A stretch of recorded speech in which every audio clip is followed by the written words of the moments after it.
Assalamualaikum warahmatullahi wabarakatuh. Eee, Terima kasih kepada teman-teman yang sudah hadir pagi ini. Mohon maaf saya Prof. Samsu tadi presentasinya sederhana, tapi saya kayaknya karena topiknya one year in review, jadi saya akan membicarakan, eee, segala yang baru ya, tapi tentu nggak bisa semuanya dalam bidang HIV. Beberapa apa yang kita dapatkan di Indonesia, beberapa adalah apa yang terjadi di dunia. Oke, saya akan menunjukkan satu studi, ini juga baru keluar tahun 2025 adalah, studi, observational cohort dari 19, rumah sakit di Indonesia, jadi cukup multicenter. Ini yang namanya INA Proactive Study. Kita lihat di dalam gambarnya ada 19, rumah sakit se-Indonesia yang ikut dalam penelitian ini. Sebagian dari 4.000 orang, ternyata kematian dalam 1 tahun itu sekitar 2,8%. Dan yang paling penting menentukan kematian adalah viral load. Kita lihat kalau viral load-nya di atas 1.000 dalam 1 tahun, itu kematian bisa sekitar 15%, tapi kalau misalnya viral load-nya bagus, kita lihat kematiannya sangat-sangat rendah. Nah, selain viral load tentu faktor-faktor standar seperti CD4 kurang dari 200 dan usia, serta kalau underweight itu akan menentukan kematian lebih cepat pada orang dengan HIV di Indonesia, walaupun sudah dalam terapi antiretroviral. Untuk beberapa infeksi yang sering menyertai, orang dengan HIV, nah ini mungkin yang menarik pertama, kita sudah ada data pada tahun 2022 dan Desember 2023 ketika lagi ribut-ributnya monkeypox di Jakarta. Ini adalah data dari 59 kasus monkeypox di Indonesia, di Jakarta, karena memang sentra Jakarta dan Greater Jakarta. Yang menarik adalah ternyata 39 plus 4, jadi ada 43 dari 59 ternyata HIV positif. Jadi memang ini terbanyak pada pasien dengan HIV. 4 orang itu dia baru ketahuan HIV ketika ketahuan monkeypox.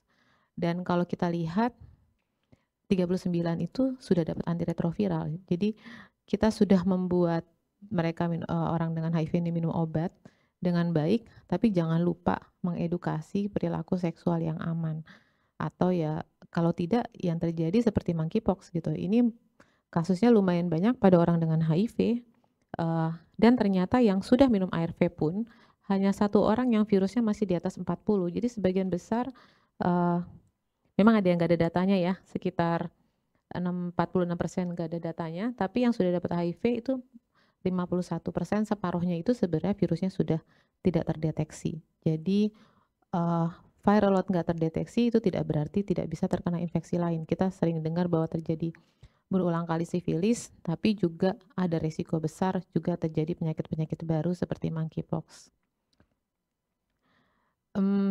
Yang juga mengalami perubahan adalah kalau dulu kita nomor 1 infeksi otak itu adalah toxoplasma, nomor 2 adalah tuberkulosis, nomor 3 adalah meningitis cryptococcus. Itu adalah data-data ketika belum meningkatnya kasus, HIV pada kelompok, MSM. Namun kita juga mengetahui bahwa ini sekarang terjadi peningkatan kasus sifilis dan mulai terlihat bahwa pada data-data di 2 rumah sakit besar di Indonesia, itu yang neurosifilis tiba-tiba mencuat menjadi nomor 3 mengalahkan cryptococcal meningitis. Jadi, ini juga adalah satu infeksi, otak yang, perlu menjadi perhatian khusus kalau kita menemukan kasus, dengan HIV terutama dengan, MSM atau dan transgender. Nah, untuk kematian memang neurosifilis kematiannya nggak buruk, kita lihat paling baik angka survival-nya, dan yang tetap masih menjadi rendah angka survival-nya adalah tuberkulosis. Kita lihat, ini dalam 1 tahun mungkin yang hidup nggak nyampe 50% kalau sudah di otak. Tapi kalau misalnya, cryptococcus itu meninggal sangat cepat dalam 1 bulan sudah 50% meninggal, tapi kemudian jangka panjang ya nggak terlalu baik. Kalau dia bisa survive dalam beberapa bulan pertama, dan bisa teratur, cryptococcal meningitis ini walaupun mortalitasnya tinggi, ternyata juga baik hasilnya. Kita juga baru mengeluarkan data untuk semua kasus CMV pada orang dengan HIV di Indonesia. Ini ternyata dari sekitar 1.734 yang kita kumpulkan ada 8,5% dengan CMV. Dan memang yang banyak ternyata memang okular, tapi secara sindrom sesuai organnya, tapi juga banyak yang berupa CMV sindrom. Dan ini menggabungkan data anak dan dewasa. Kita lihat juga CMV bisa ditemukan di berbagai organ. Jadi bisa di enteritis, lumayan banyak, pneumonitis, ensefalitis, juga kita bisa menemukan di miokarditis, gastritis, dan poliradikulitis sebagai penyebab CMV infection. Mortalitas sekitar 27% dalam 1 tahun, dan perlu diperhatikan orang yang stop ARV, kita lihat itu kematiannya jauh lebih tinggi dibandingkan orang yang belum ARV atau on ARV tapi terkena infeksi CMV. Jadi ini perhatian khusus kita lihat dalam awal-awal saja orang yang yang sedang stop ARV atau defaulter itu sangat-sangat tinggi kematiannya dibandingkan dengan yang lain. Saya akan bicara tentang pencegahan.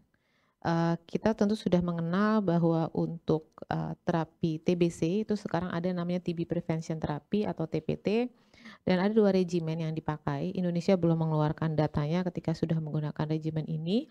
Ini adalah data dari Western Kenya. Ini dikeluarkan di CROI 2025. Dilihat bahwa bagaimana kalau membandingkan orang yang menggunakan 3HP isoniazid rifampicin selama 3 bulan dibandingkan dengan INH selama 3 bulan. Initiation yang memulai ternyata lebih banyak pada 3HP 90% dibandingkan 84%, mungkin karena lebih mudah. Tapi kemudian completion dan discontinuation karena efek samping sebenarnya sama di antara 2 regimen tersebut. Nah, kemudian dibandingkan bagaimana mortalitas kalau orang minum ARV TPT dibandingkan dengan tidak TPT. Kita lihat yang komplit TPT warnanya biru itu kematiannya sangat kecil, tapi kalau tidak minum TPT tapi nggak komplit dihentikan, lebih besar kematiannya, sementara kalau misalnya sama sekali tidak minum TPT, angka kematian juga lebih tinggi. Non-completion juga jadi bisa juga muncul walaupun dengan 3HP, terutama biasanya kalau menurut mereka sih kalau tidak bekerja biasanya. Mungkin juga saya akan bicara tentang PrEP ya. Post exposure prophylaxis. Indonesia ada proyek yang namanya PrEP mulai tahun 2021 sampai 2023. Ini dari yang di screening ternyata ada sekitar 16.500 yang eligible untuk dapat PrEP pada hari yang sama, yang memulai ternyata sekitar 9.000, dan kemudian yang dari 9.000 yang memulai yang punya follow up 1 kali minimal dalam studi ini sekitar 4.000. Nah, populasi yang ditargetkan memang MSM 75%, female sex worker, serodiscordant partner, PIWID itu jadi pengguna narkoba suntik sangat jarang. Dimulai untuk SMD PrEP, ini program pemerintah dengan dana Global Fund. Kemudian dilakukan follow up 1, 3, 6, dan 9 sampai 12. Adherence menjadi masalah karena ternyata yang adherence itu hanya sekitar ada yang cuman berapa ya 60%, terus kemudian ada yang cuman 80%, dan setiap bulan tidak banyak berbeda. Kalau dia sudah adherence dia akan adherence, tapi banyak juga yang berhenti karena kan memang mereka belum terkena HIV ya.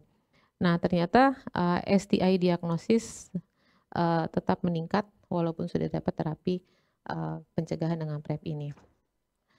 Ini adalah jumlah yang mengalami serokonversi menjadi HIV positif. Pada PIWID itu enggak ada, yang cukup besar adalah pada MSM sekitar kalau dihitung-hitung kita lihat rate-nya per 100 adalah paling besar pada MSM 1,39 per 100 pasien per tahun. Nah, biasanya insiden HIV ini terjadi kalau juga tidak teratur minum PrEP. Dan kalau yang teratur versus non teratur lebih besar yang tidak teratur. Nah, jadi kesimpulannya di Indonesia suboptimal consumption itu akan menurunkan efikasi dari PrEP. Jadi ya sama ya, kalau obatnya diminum tentu bisa bekerja untuk mengurangi, tapi kalau nggak diminum ya tetap akan terjadi serokonversi menjadi HIV positif. Jadi dari 4.200 ada 31 yang kemudian tetap akhirnya menjadi HIV positif karena tidak teratur. Jadi ini kalau menggunakan PrEP yang tablet atau menggunakan ada event driven. Jadi ini digabung secara keseluruhan. Nah, kemudian orang ini pada AIDS 2024 kemarin ini terjadi lumayan besar, mungkin bisa baca di koran-koran. Bagaimana kalau misalnya diberikan obat yang 1 kali twice yearly, jadi setiap 6 bulan. Jadi untuk diberikan pada orang dengan HIV, dan ini penelitiannya kalau PrEP sebagai besar penelitiannya pada yang tablet pada MSM, ini kemudian diberikan pada cisgender, jadi perempuan ya, bukan transgender, itu namanya cisgender. Nah, dibandingkan antara dikasih yang injeksi tiap 6 bulan, FTC, ini yang tablet, plus dikombinasi, ternyata ini yang cukup mencengangkan dan bikin heboh waktu itu, ini sebenarnya udah publish di, nggak keluar gambar ya, dari New England juga, kita lihat bahwa ternyata yang menggunakan lenacapavir tidak ada yang tertular HIV. Jadi ini dianggap satu promising banget, betul bahwa ada satu obat yang bisa digunakan 1 kali setiap 6 bulan, terus kemudian bisa mencegah HIV, dan ini pada perempuan. Nah, kemudian dikeluarkan juga itu tadi studi Purpose 1 namanya, kemudian ini ada studi Purpose 2, bagaimana kalau digunakan pada laki-laki dan gender diverse person. Jadi kita lihat digunakan pada cisgender man, transgender woman, transgender man. Jadi ini pada laki-laki ya, pada prinsipnya sebagian besar adalah gay dan bisexual. Dan ternyata tidak sebaik pada lenacapavir pada cisgender, tapi mungkin karena faktor resikonya lebih besar, itu ada 2 orang yang terkena HIV, tapi tetap dianggap ini satu promising dibandingkan dengan yang tablet karena mempengaruhi adherence orang. Kemudian baru keluar juga bagaimana kalau ternyata digunakannya 1 tahun sekali. Apakah kira-kira di dalam darahnya ini masih fase 1 masih cukup gitu. Dan ini diikuti selama 56 week ya, jadi sekitar 1 tahun. Kita lihat kelihatannya masih cukup baik kadar di dalam darah. Jadi kita harus menunggu bagaimana fase 2 dan 3 selanjutnya kalau lenacapavir ini digunakan 1 kali setahun. Nah, mungkin juga perlu diperhatikan bahwa kalau kita menggunakan obat-obat yang long acting untuk PrEP, berarti biasanya kesulitannya adalah mau diagnosis HIV-nya gimana. Dan kelihatan ini dari yang long acting cabotegravir nih yang beberapa bulan sekali, itu ternyata kita harus hati-hati karena bisa jadi muncul adalah false positif ketika dia sebenarnya positif atau tidak. Dan itu berarti kita tidak bisa tes anti HIV-nya untuk memastikan tertular atau tidak dengan anti HIV biasa, harus menggunakan HIV RNA test, dan betul-betul harus hati-hati dalam menyimpulkan kesimpulan sebenarnya positif atau tidak positif. Nah, tentu banyak yang sudah dengar bahwa bagaimana kalau misalnya itu pasien-pasien ODIF juga banyak yang nanya, apakah saya boleh menggunakan obat injeksi di Indonesia? Udah banyak yang bicara di IG, di TikTok, dan di koran. Itu tadi untuk pencegahan. Bagaimana kalau long acting itu digunakan untuk treatment? Yang pertama muncul itu adalah rilpivirine, cabotegravir dan rilpivirine, tapi ini dua injeksi yang berbeda. Ini adalah hasil yang kalau pada orang yang sudah minum teratur kemudian di switch strategi, decay-nya dibandingkan kalau kita teruskan dengan oral atau kita teruskan dengan cabotegravir, rilpivirine, dan ini tiap 2 bulan sekali suntikannya, tidak seperti yang lenacapavir yang 1 tahun 6 bulan sekali. Kita lihat non inferior, jadi virologic outcome-nya sama. Dan kemudian masalahnya itu kalau cabotegravir, rilpivirine digunakan 2 bulan sekali. Kemudian bagaimana kalau lenacapavir yang tadi sangat menarik gitu ya. Nah, Selain lenacapavir belum ada obat lain yang ditemukan bisa diberikan 1 tahun atau 6 bulan sekali, untuk ARV. Lalu kemudian yang dicoba adalah menggunakan istilahnya monoklonal antibody atau kadang-kadang mungkin di sini dengarnya biasanya dipakai biologic agent untuk kita mengobati pasien autoimun.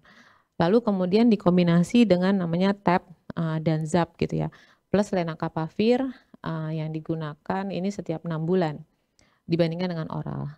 Ternyata belakangan ada juga yang failure. Jadi kita belum terlalu tahu ya, ini juga perbandingan hanya 80 orang dan kemudian, ternyata ada kasus yang bagus tapi kemudian dia failure pada, 6 bulan. Jadi kita belum lenacapavir sendiri, tentu harus dicari kombinasinya dengan apa. Cabotegravir juga sudah dicoba bagaimana kalau dikombinasikan dengan imunoterapi atau biologic agent, istilah biologic agent atau monoklonal antibody kita lihat, ini di studi EMBRACE dibandingkan dengan satu, monoklonal antibody namanya N6LS, outcome-nya, ya sebenarnya nggak terlalu bagus-bagus betul gitu ya dibandingkan dengan, cabotegravir dan rilpivirine.